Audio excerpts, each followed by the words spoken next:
If I could persuade you to believe what tonight I hope I will try to, your entire world would change. You hear the word God, the word Jehovah, the word Lord, the word Jesus, the word Christ, and you think of something other than yourself. One that is greater, one that you would worship. Tonight it is my purpose to show you that God and the eye of man are one. When you say I am, that is the God of Scripture. Confined as you are, you think, how could it be? God created the universe and sustains it. And here I am like a little worm, 10 years, and then I vanish. But now let us turn to Scripture. We turn now to the 16th chapter of Matthew. And the question is asked of the disciples, the followers, those who have heard him.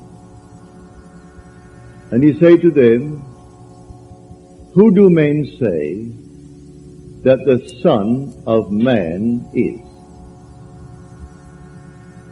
And they reply, well, some say John the Baptist, come again. Others, Elijah. Others, Jeremiah, or one of the prophets. And then he said to them, but who do you say that I am? And the spokesman called Peter answered and said, thou art the Christ, the Son of the living God. And he said to him, blessed art thou, Simon Bar-Jonah, for flesh and blood could not have told you this, but my Father who is in heaven. So here he equates the Son of Man with the eye of man, not the organ that sees or through which you see, but your sense of awareness, that I amness, when you are aware of being, your consciousness, your human imagination. So he equates the two. The Son of Man spoken of in the Old Testament and brought forward into the New is nothing more than the eye of man. And he calls it the Christ, and defines Christ as the Son, of God. Now we find Christ being defined in the New Testament as the power of God and the wisdom of God. So the eye of man is the power of God and the wisdom of God. If man does not know it, well, then he will not exercise that power. He will not exercise that wisdom. So tonight I am trying to persuade you that when you say I, before you say anything, that is the power and the wisdom of God. And you can't separate the power of God and the wisdom of God from God. So you will say in the end, I and my Father are one, for he is called the Son of God. Now we are called upon to test this, if it be true. Can we test it? I hope you'll put it to the test. When I tell you that your own wonderful I amness is God, though prior to that you believe that you are little something, moving across the earth for a few years, 70 years, and then you will vanish, in the hope of some restoration, but a hope, no assurance. But now I'm going to tell you that you really are God. Your own wonderful consciousness, your human imagination, that is the God of Scripture. And there is no other God. Imprisoned as you are in these bodies of flesh, You did it for a purpose. Now let us see what it tells us about this Son of Man that is now equated with the eye of man. No one has ever ascended into heaven but he who descended from heaven, the Son of Man. You'll read that in the 3rd chapter, the 13th verse of John. So here we find you are a pre-existent being. No one can ascend into heaven but he who descended from heaven, the Son of Man. Your ascension in the next verse, the 14th verse, is showing you how you ascend. As Moses lifted up the serpent in the wilderness, so must the Son of Man be lifted up. That's all imagery, and yet it is true. You descended into generation in a world of death, where everything begins, it waxes, it wanes, and then it disappears. But there's something in you, clothed in this garment that does die, that is pre-existent, and its home is heaven, which is harmony. You gave it up completely. You aren't pretending that you're a man. You descended into man. You became man. With all the weaknesses, all the limitations, all the restrictions of man, to experience this world of death and decay. There will come a moment in time that you will ascend from this restriction, taking with you the experience that is yours because of this restriction. And you will ascend in the same manner that Moses lifted up the serpent in the wilderness. That was an adumbration. That was a foreshadowing. You will rise from the base of your spine, up your spine into your own skull, for heaven is within you. And you will rise like a fiery serpent, without any loss of identity. The form you wear, I hesitate to describe it. I will tell you that your face is human, your hands are human, your voice is human, but do not ask me to describe the body that you wear. It's infinite power, infinite wisdom, and yet it is a form. You are that fiery being that descended, not because of anything that was wrong when you descended. The fall is not because of any mistake on our part. It's a predetermined plan to come down into the world of death and decay and overcome it. If coming down, wearing these garments, we knew who we were, pretending that we were men, we could not accomplish it. Any more than an actor on the stage, pretending that he is Hamlet, can actually play that part. He has to actually assume it, but even then it is still with a little something in his mind. But he knows he is the great actor who tonight will go home to his lovely home, and he'll take off the garment and hang it up once more, and tomorrow he'll replay the play. You don't do that in this play of God. You don't take off the garment. You wear it for your 70, and if by strength, your 80, or maybe even longer, or shorter. But the eye of man is the God of Scripture. Put it to the test. Let me now, first of all, before we go into the testing of it, make clear what I said on the last lecture night, Friday night, prompted by a question that was asked here. For I had said in the previous lecture that there are ranks in heaven as there are on earth, for this is only a copy. Everything here is a shadow. It's a copy of the eternal realities. And in the 12th chapter of 1 Corinthians, Paul describes the 10, or the 8 ranks. He does it many times, but he never changes the first 2. The first is always the apostles. The second, the prophets. The third, the teachers, and then he goes on. Miracle workers, healers, helpers, administrators, and the speakers in tongues. But he never changes the first and second, the apostle and the prophet.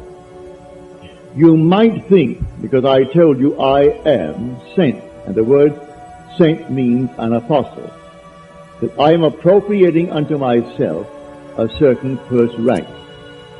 But now, to put your heart at peace, I'm going to quote the 11th chapter of Romans.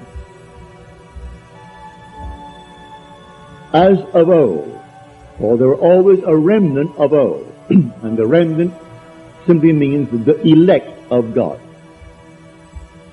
You're not elected because you're born by accident into some ethnic group. Has nothing to do with that. A descendant of Abraham after the flesh is not necessarily the elect of God. You are chosen from any race, any nation, any religion. While how the choice is made, no one knows. It remains the Father's secret. But Paul qualifies it in this manner. There is a remnant to this day, called by grace. And if by grace, then it is not on the basis of works. Otherwise, grace would no longer be grace. Therefore, no one who is called and sent can brag. If he brags, he is not the saint. Because it's all by grace. He didn't earn it. It's not by merit. It is simply a secret known only to the Father. So when we are called, incorporated into the body of infinite love, who is God, and then sent, let no one who is sent raise a finger to brag, to boast, for it is all by grace. Read it in the 11th chapter, the 5th and 6th verses of Paul's letter to the Romans. So now I have stated that. So do not think for one moment when I tell you I have been called and sent that in any way I am trying to act superior. For there is no intrinsic superiority to those who are called. Now he uses an analogy which I do not think adequate, but you can read it in the book itself. He uses the analogy of the human form, that not all are head, eyes, nose, teeth, and so on. But that is a weak analogy. Nevertheless, he uses that to show you the different parts in one body. But now to come back to make this a very practical night. Believe me that when you say I, before you say I am John, I am Bill, I am this, I am that, I am the other, you are declaring yourself to be. And that sense of being is God. That's God. Now what are you going to put on it? All things are possible to God. All things. You could say now, as you're seated here, after first affirming that I am, you could then assume that I am, you name exactly what you want to be. If you believe what I tell you about your own I amness, and remain faithful to what you have assumed, that assumption will harden into fact. When you pray in the true sense of the word, you do not pray to any external God. That was my command when I was sent down with the blue bloods. Has nothing to do with the social structure of the world. It has only to do with church protocol, all external worship, all ceremonies, everything that leads the individual outside of himself. To put a little cross on the wall, or the Morgan Derby, and then bow before it and see it as something external, is not what Scripture teaches. Buried in the Old Testament there is a pattern. So he said, taking the 12, we're going up to Jerusalem. And everything written about the Son of Man, which is the eye of man, will be accomplished. But they did not understand what he said. It was beyond their ability to grasp. He is going up, and only the one who has experienced Scripture, which means he has actually resurrected the pattern, playing the part that is the central part of Scripture. He resurrects the pattern, all within himself. He plays all the parts. He is the one who is born from above. He is the one who comes out of the grave, unassisted. He is the one whose 3 witnesses bear witness to his birth from above. He is the one they cannot see because he is now spirit, yet more real than all the flesh in the world. He is the one who actually sees his son, David, and David calls him father, and he knows he is David's father. And David knows that he is his son.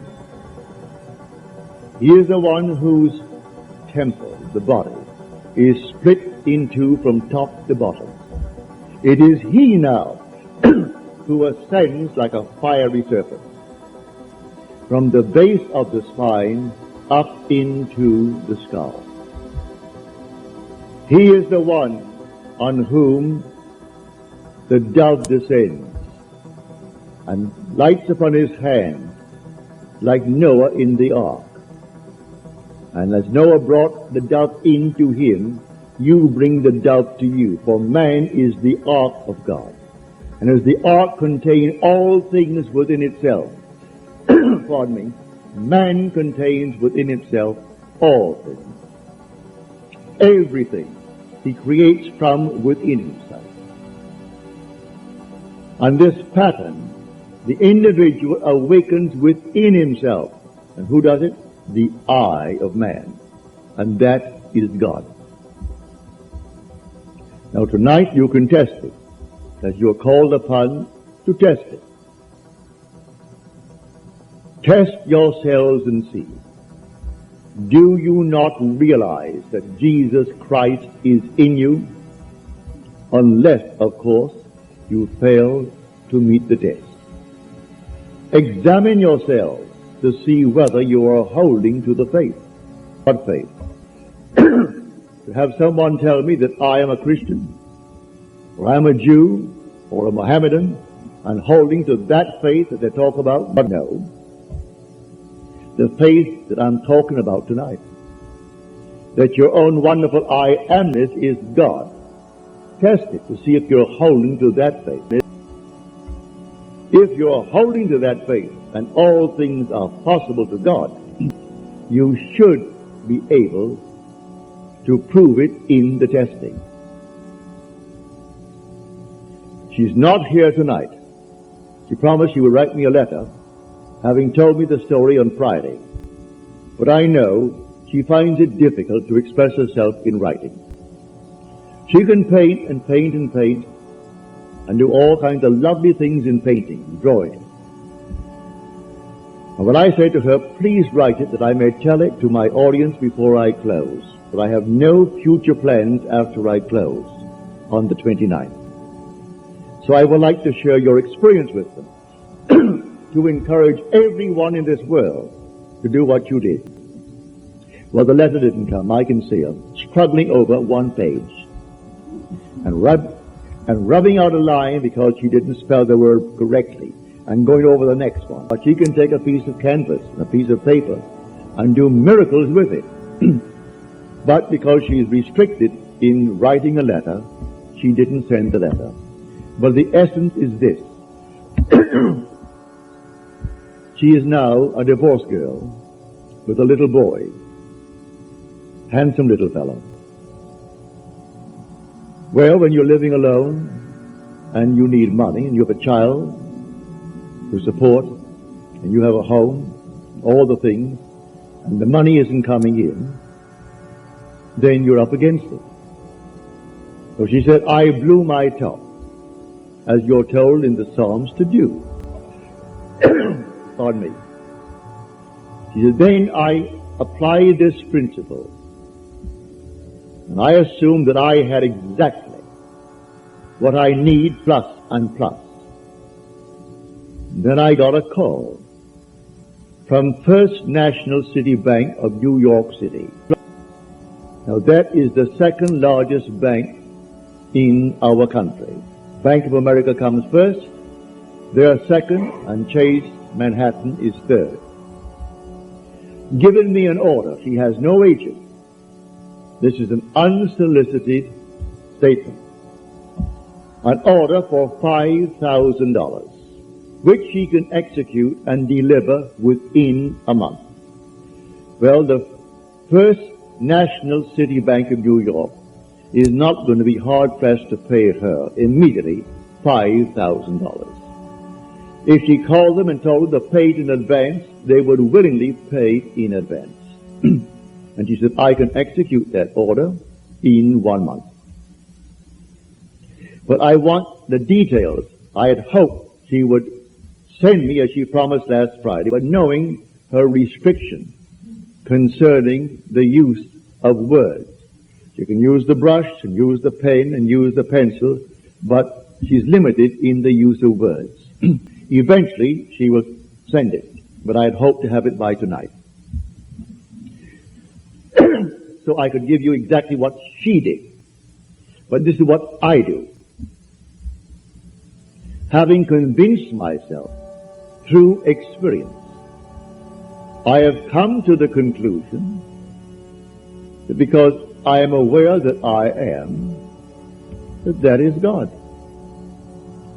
For if by him all things are made, and without him is not anything made that is made, and I start from scratch, only imagining a state, and then I boldly assume that it is real, that I am actually experiencing that state now. And then in the not distant future, that state crystallizes in my world. Well, then I have found God. I have found the source of the phenomena of life.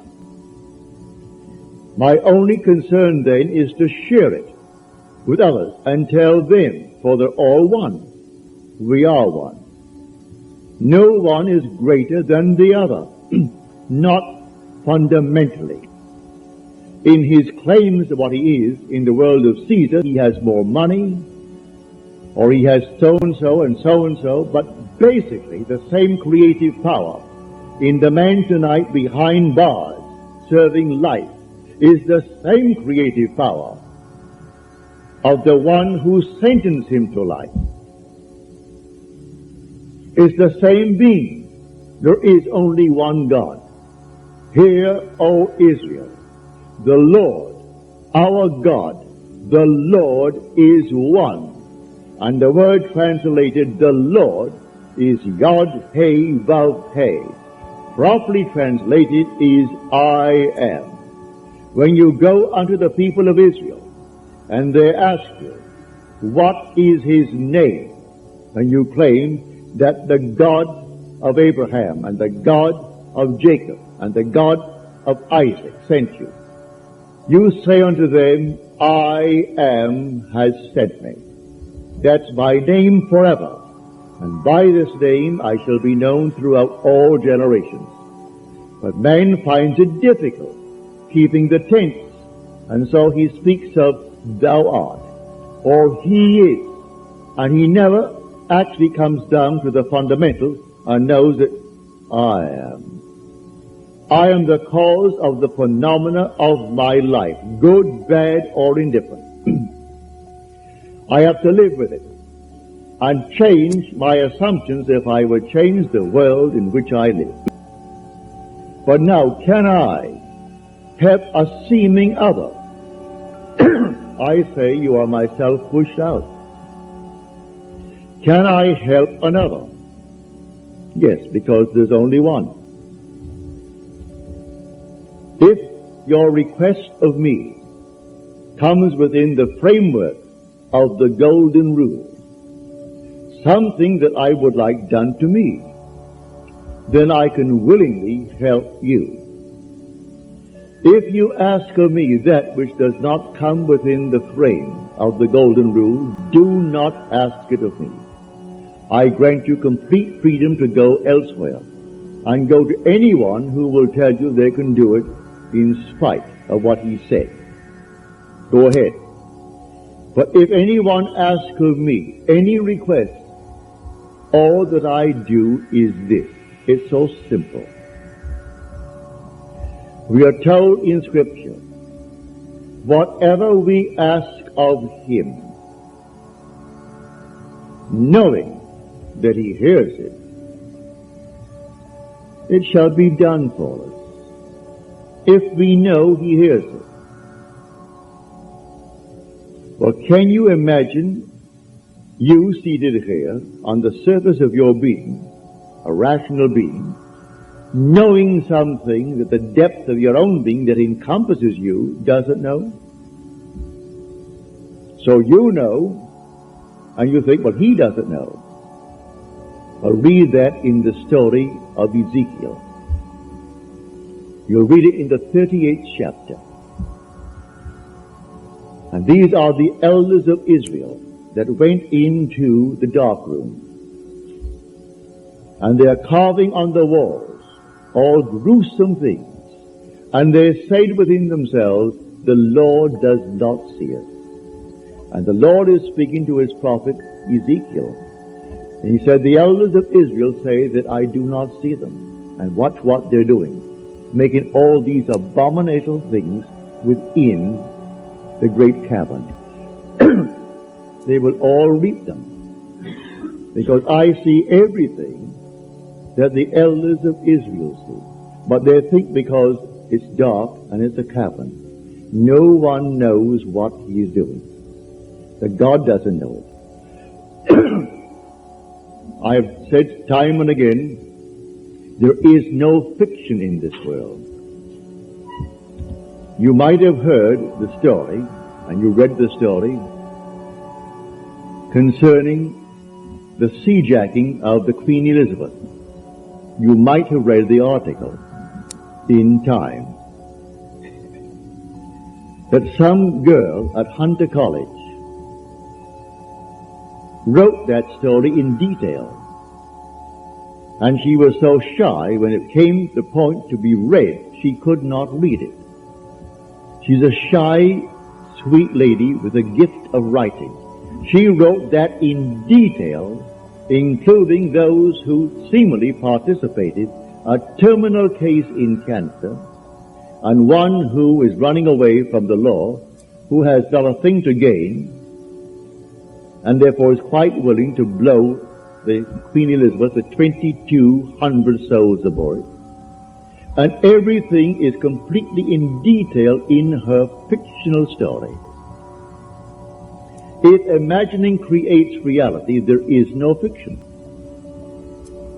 So, someone expressed her thought and called the captain while at sea and demanded $1 million. and would settle for $350,000. Well, it must have cost them, I should say, more than $1 million to stop that huge hulk in mid-Atlantic and then feed 2,200 people 4 times a day for the extra meals that they would have coming to them.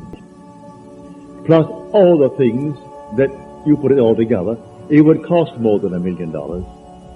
And a little girl, possibly writing this for her PhD, or writing it for some reason, and she writes it in detail. They gave her name, so you can contact her.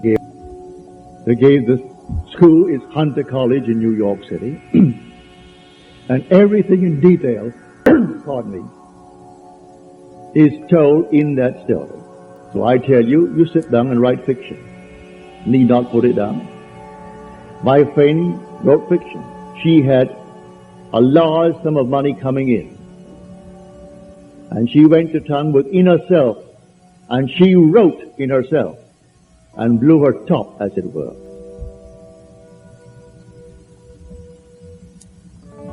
Thank you, Daddy. Thank you. Didn't drink enough tonight.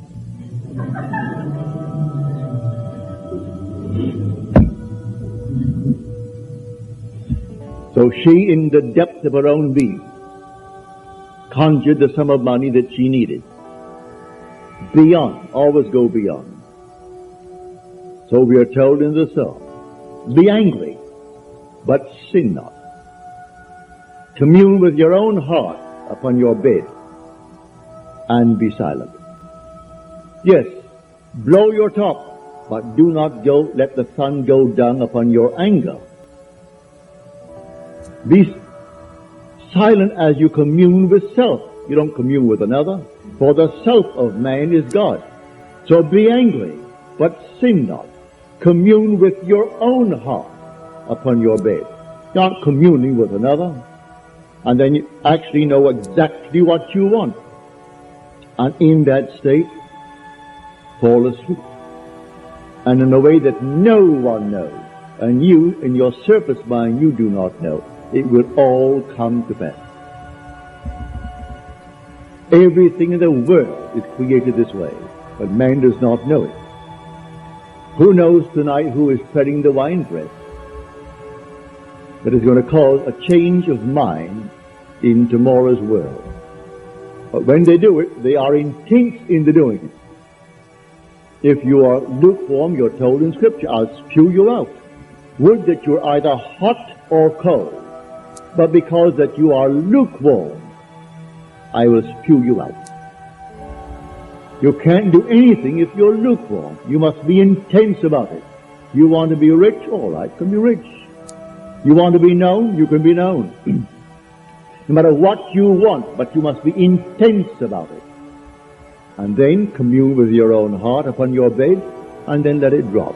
You'll read that in the 4th Psalm, the Psalm of David.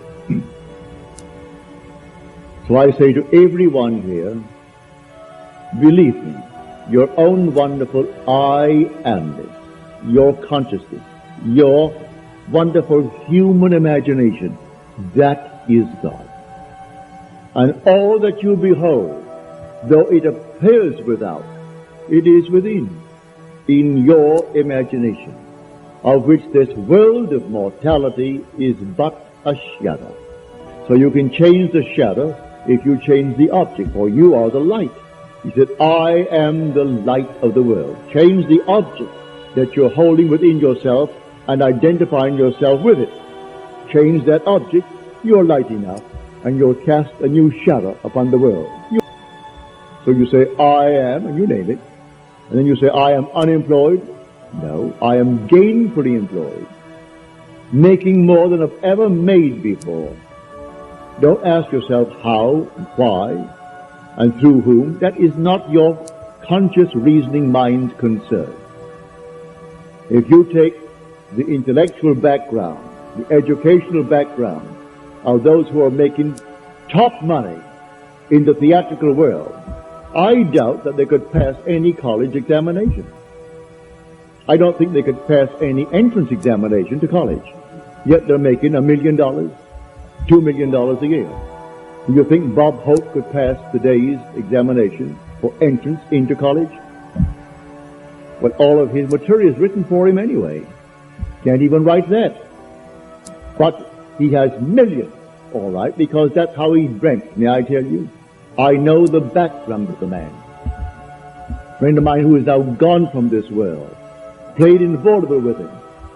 And he would borrow from my friend every week a sum of money, because he had to go to that post office and buy a postal money order and send to his bank. He borrowed money that was interest-free, because he was sending in money that was not interest-free. He had to send a certain sum of money every week, and he would send it into his account. And borrowed from my friend Harry Webb, who had a band, and they played together. Not in the same act. Harry had his own act. He has a small band. And Harry was the outgoing personality who didn't care about money, and so he wanted money. Hope wanted money. He would loan him the money. He always paid it back the next week and borrowed it again, because he had to have so much in that bank every week. And when they would go into a restaurant and food was left over, like bread and butter, who took it all home? Bob Hope.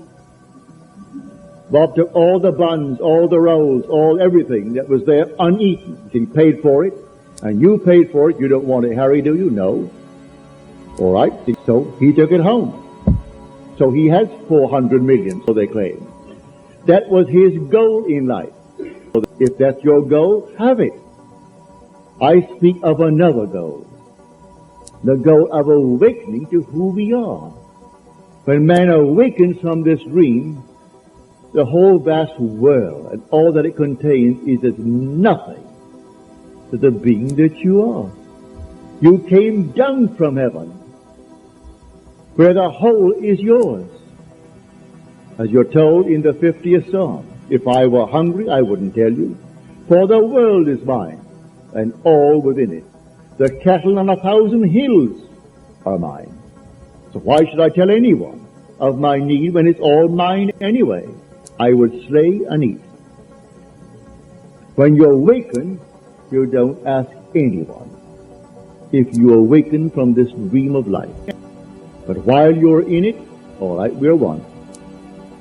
This little hand of mine, if it begins to itch here now, it's easier for me to take this hand that is not attached to this and scratch it, and to try to bend this thing out of shape to scratch the back of it. If I could rub it here, but why not? This is easier. And take a part of my own being to ease the itch. Because there will be all one pushed out. So you can do it. Ask anyone that you trust. May I tell you, he isn't, if he knows how to pray, he isn't going to burst any blood vessel. He isn't going to get down on his knees and pray to any external God if he knows how to pray.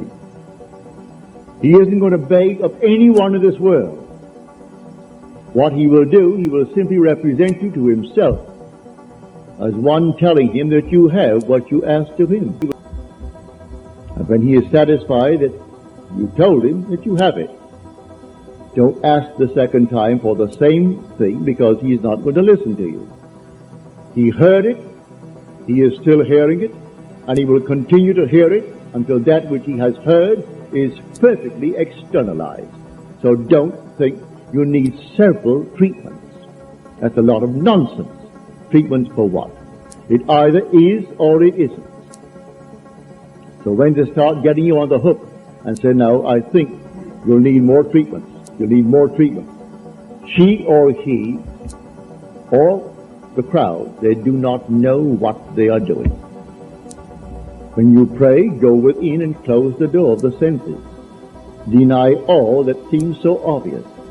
And your Father who is within will reward you openly. But commune with self, for you and the Father are one. So you commune with self. And what does he tell you? Exactly what was asked of you. He heard it, and he has all the ways and means that you on the surface of your being know not of. He will do it. You can ask anything of one if it comes within the framework of his code of ethics. Don't ask anyone who knows how to pray something that does not come within his golden rule. Do unto others as you would have them do unto you.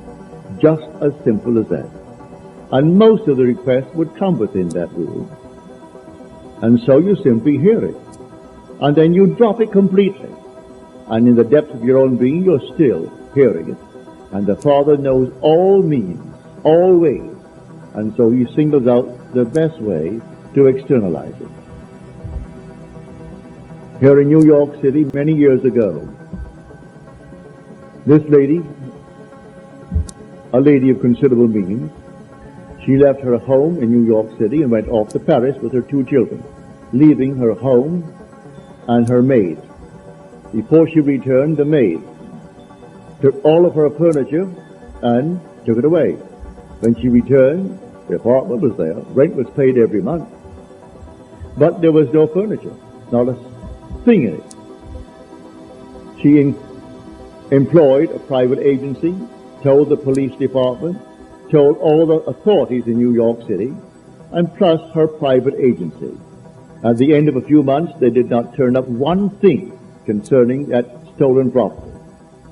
She came to see me. I said, all right, you're seated there and I'm seated here in my apartment, aren't we? Now, you are not seated in my apartment. You are seated right now. Close your eyes. You're seated in your own apartment. And you had a grand piano? She said, no, I had a piano, but it wasn't a concert grand. It was grand, but not a concert grand. And on it, I had my pictures of my 2 children. And I had pictures of the wall. She told me what they were. And the furniture, I said, all right, refurnish that place as you left it. You have a memory. She did. Now, when I stopped talking, it's because you have refurnished that place to me. Now you're going to go in, and you aren't going to see your apartment from my apartment. You're in your apartment. And you can feel your chair, and get off your chair and feel the piano, and see the children, the pictures of the children, and that's what you're going to do. She agreed she would do it. And then, we simply broke the spell. What did it take? 2 minutes? 3 minutes? That week, she went to her bank on Madison Avenue. As she was coming out of the bank, she had a past history of a little mental state where she was put away for a while because she needed psychiatric treatment. And the bars on this window reminded her of her past history and therefore addled her for a while. So she came onto Madison Avenue and turned south instead of turning north where she should have. When she discovered her mistake, she was at the end of the block. When she got there and discovered her mistake, she looked down, and 2 very familiar ankles were standing right before her. She came up to the face, that's her maid. And the maid spotted it and started to scream. She went over to the maid and grabbed her before the light changed and hailed the oncoming taxi and said, you're taking me right now. And the maid, who could have killed her, she was so big and strong, was so reduced to impotency because of the discovery. And the maid took her to the place where she had stored that furniture. She said, I'm not bringing action against you. I want my furniture. And she got it back into her own apartment within the week. A seeming mistake was the way the Father laid her. All I ask is to go to the end.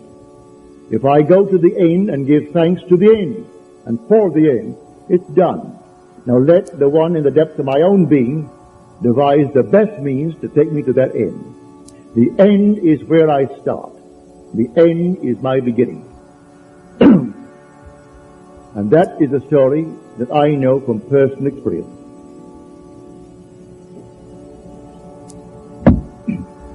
So do not attempt to devise the means and tell the one that you ask to pray for you how it should be done. He will lose all interest and turn his back and say, go elsewhere. You don't go into a doctor's office and tell him what he should do. If you go to him because you trust him, well then you either got to trust him and continue, or you're going to leave him. Well, if you go to someone that you really believe who knows how to pray, don't tell him how to do it and what means should be employed in order to do it. He is going to go to the end. He knows how to pray. The end is where we begin. In my end is my beginning. And we're always ahead of our evidence. So I go to the end. I see the whole thing done, and then drop it, and let it happen in my world. So to come back, the I within you now, when you say I, no matter how little you have thought yourself so far, may I tell you, you are the infinite God. And when the story of Jesus Christ repeats itself within you, you will know it's all I. No one called Jesus is going to appear. He is not going to push any stone away from you when you come out of that tomb. And then you'll know the words of John.